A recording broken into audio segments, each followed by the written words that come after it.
So, Roe v. Wade was overturned. Oh, yeah, boy. What does the overturning of this iconic case actually mean? Simply put, the overturning means that there is no longer a federal constitutional right to abortion. Before we get into the is it right, is it wrong, and all of that crazy nonsense, I would really appreciate it if you hit that like and subscribe button. If you like conversations like this, or if you just like fun stuff, or even hearing a different opinion, this is the place to be, because I got you. Back to the topic at hand. With it being overturned, states now have the sole authority to decide on whether they are going to allow abortions within their state. What it does not mean is abortions are totally illegal throughout the country. So just don't get it confused. It just means that states have the ability to choose whether they want to be a state that participates in the practice of abortion. That's all. As with most political debates and political opinions and viewpoints, I'm pretty unbiased. I can see the logic in both sides of the argument for just about anything, as long as it's a logical argument. You got one side that's saying, hey, abortion is supporting the murder or the killing of an unborn child.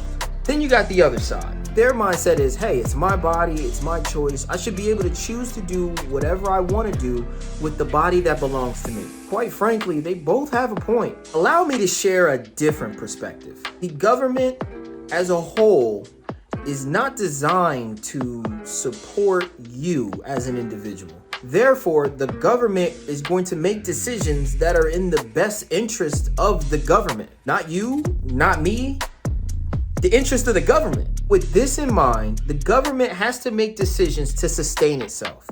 It has to be able to provide laws to the citizens that allow the government to naturally support and feed into itself. If society starts to deviate from a way that will be sustaining for the government, then the government will make changes. I suspect that there's a report out there that some political figure got their hands on that predicts some sort of catastrophe for the government in the near future. Because there's no other reason for us to be going back to talk about Roe v. Wade. I will say this is just what I think.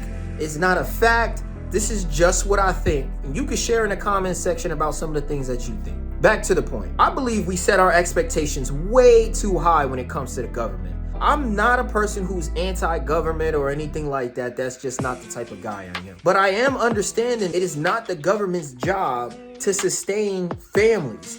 It is the family's job to sustain the family. And it is the government's job to sustain the government. When your expectations are at that point, then it shouldn't surprise you. It shouldn't shock you. I'm just a little disappointed that this decision is gonna hurt women to a degree. What's even more disappointing is the president can't do anything about it. I'm the type of person who supports the president that we currently have in office. It doesn't matter what political party they're affiliated with, whether they're Republican, Democrat, progressive, conservative. It doesn't matter to me, because I'm an American. And I support whatever president is in that seat. Why? Because us as American people, we selected this person, and I love America. Even if there are things that I disagree with that the president may have as an idea or a theory, doesn't mean that the person's inherently a bad person, regardless of who the president is. Heck, I got friends right now that don't do everything that I agree with, but guess what? I still support them. They're still my friends. They're still my buddies. And I'm an independent thinker on top of that. I know how to think for myself without a group behind me. I know you do too, and that's why you're a subscriber to my channel.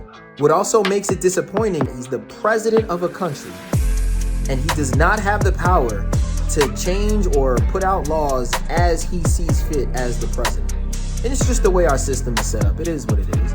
But we run into stuff like this and situations like this when we have a system like this. Now, I'm not saying I'm against it. I'm just saying there's positives and negatives to every system that's in place. Now I'm gonna get to the meat and potatoes. The reason why we can have decisions like this, for this particular situation, the people directly involved won't do anything about it. They just won't. It's typically women who are affected by the outcome of this decision, but the elites know that the women aren't gonna do anything. What do I mean by that? When women have an issue with something, they go ahead and they say things. They expect for others to make a change. The difference is when men have an issue for something and men have had enough, men will get together as a group and there will be problems. Riots, revolts, revolutions, all of the sorts. I believe these government officials know exactly what they're doing. The people affected by this decision are women. They know this.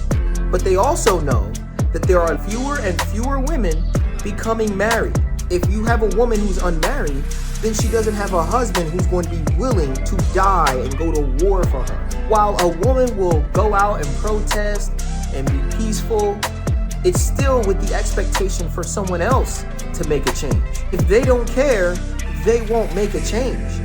Period. Men, on the other hand, when men have had enough, they physically will go and riot.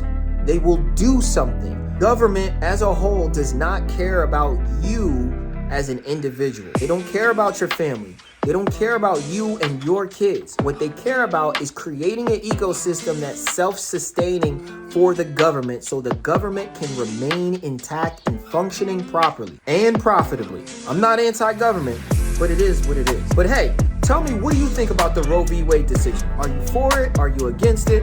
Me personally, I see points in both sides. Let me know what you think in the comment section. Don't forget to like and subscribe to the channel. And make sure you follow me on TikTok and Instagram. Links will be in the description below. It's Nate on 10, and I'm here for the win. Oh, yeah.